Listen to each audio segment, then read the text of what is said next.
Hey everybody, welcome back. My name is Rolando.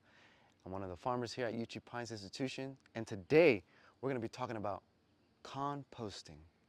This right here is our compost pile, right? So composting, what is it?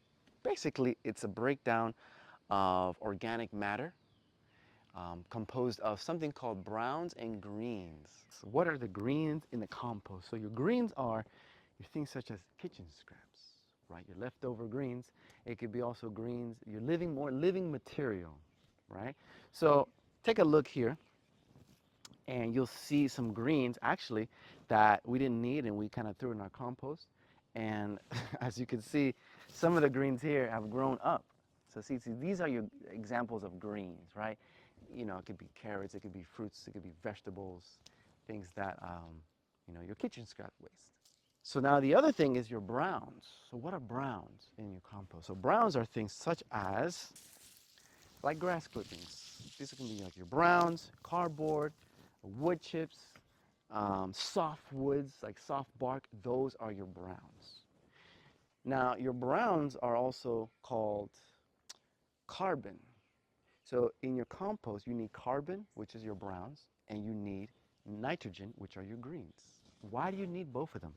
Well, if you've ever walked by a lovely pile of compost, you may notice a strong smell, very sour. Makes you want to do one of these. The reason is because there's too much kitchen scraps or too much nitrogen. You see, the microorganisms are like, we need a mix of both. We need a balanced diet. So we need the carbon and the nitrogen. And when you add both of them, you get a nice rich compost at the end of the process. All right, so compost. So now you know about the greens and the browns, carbon, nitrogen. You need a good mix of both for the microorganisms. But what's it good for? So compost is good for a few things. It's good for soil fertility. Basically, that means makes the soil more fertile to produce your seeds. Like if you are direct sowing, you're transplanting, it gives good nutrients to the soil. Your seeds and your plants will do much better because those nutrients are there. Another benefit of compost is it helps with your soil structure. So what does that mean? So your soil is built up of many layers, 3 layers actually. Organic compost or your humus is one of them. So that helps with soil erosion. So when it rains and when you're exposed with a lot of water, the soil doesn't just run off and erode all that stuff. It helps maintain the nutrients within the soil.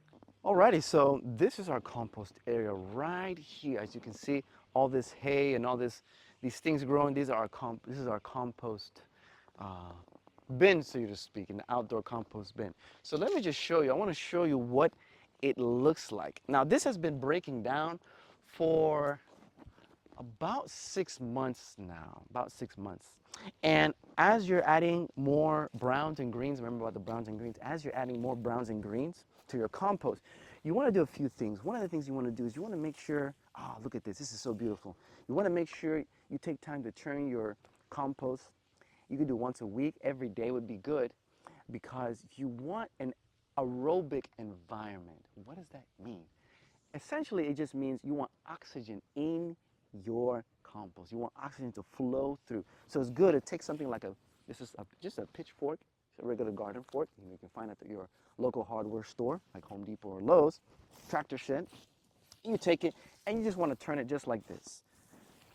Right? You just want to turn it like this. And I want to show you. And as I'm turning it over, look at this rich. This is beautiful right here. You see that? And you can't smell it. I know you can't smell it, but it doesn't have a smell because we have a right balance of greens and browns. You see that? This is what you want. This is what you want in your garden. This is life right here. Helps with soil structure, soil fertility, delivering nutrients.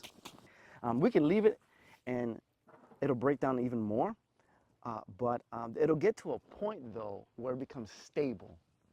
So what does that look like? So when it becomes stable, it won't break down anymore. It's like you can tell because you'll come back a month later, and a month later, 2 months, 3 months, and it'll still look the same. That means it's pretty stable. This looks like it's pretty stable, so I would use it in the garden. I do notice some large pieces of browns, right? So you can sift out this kind of stuff as well. So you'll get nice, rich, beautiful compost. So there are two ways you can get compost. One is by a controlled method, and two is using the compost found in the forest, which is more raw organic compost. Now, both are compost, both do the job, but let's talk about the two. Let's talk about controlled since we're right here. So controlled basically means that you are adding kitchen scraps, you are adding the browns, you are watering it, you are turning it. Basically, you're doing a lot of the work and making sure that your compost breaks down. Then we have the raw organic compost that you can find in the bush, right? So this basically, nature takes care of everything.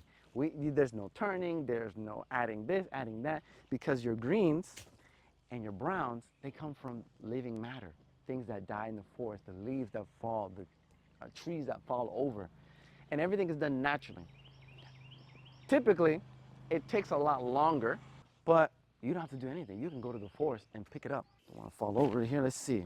Oh, look at look at this. What a treat. Can I pick it up? You see this? Look at this. This is a gardener's friend right here. You don't want to kill these. These are beautiful. These are a gardener's best friend. So whenever you see a pile of leaves in the forest, in the bush, all you do is kind of just move this back like this. And there it is. Your nice, rich, dark.